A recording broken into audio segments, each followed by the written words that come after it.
এখানে রয়েছে অনেকগুলো কার্ড, যেগুলো হলুদ আর সিঁদুর দিয়ে আমার ফ্যামিলির লোকজনের মধ্যে ডিস্ট্রিবিউট করা হবে। দেখো কত কার্ড।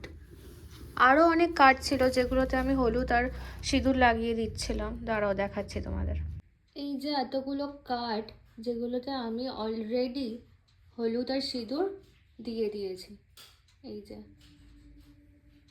এখনো অতগুলো বাকি, যেগুলো আগে তোমাদের দেখালাম, এখনো অতগুলো বাকি আছে। হবে, আস্তে আস্তে হবে, সবগুলোই হবে।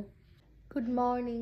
ঘুম থেকে উঠে রেডি হয়ে নিয়েছি, স্নান টান করে যাব মা বিপত্তারিণীর কাছে আমার বিয়ের নিমন্ত্রণ পত্র দিতে। চলো তোমরাও দেখতে থাকো আমার সাথে। বিপত্তারিণী বাড়িতে এসে মা সবার প্রথমে 5 রকমের ফল, মিষ্টি আর ধূপ আর মোমবাতি নিয়ে নিল। আর আমি বিয়ের কার্ডটা, মানে মেইন যার জন্যই মাকে নিমন্ত্রণ করতে এসেছি, সেই কার্ডটা ঝুড়ির মধ্যে দিয়ে দিলাম। এবার মায়ের কাছে যাব।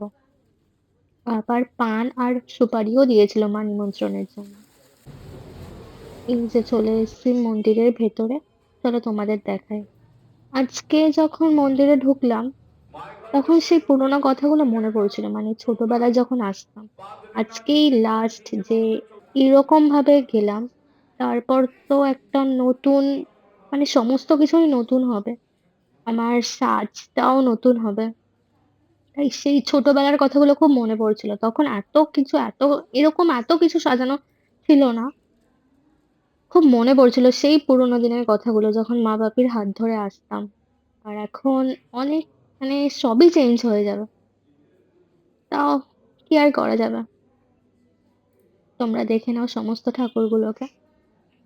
এরপর আমরা চলে গেছিলাম ধূপ মোমবাতি জ্বালাতে। এটা হচ্ছে রত্নবেদী। এখানে মায়ের ওখান থেকে পুজো দিয়ে এসে এখানে ধূপ আর মোমবাতি জ্বালানো হয়। এই যে আমার মা জ্বালিয়েছে, আমার আগে হয়ে গেছিল, তারপরে এই ভিডিওটা করছিলাম, তোমরা একটু দেখে নাও।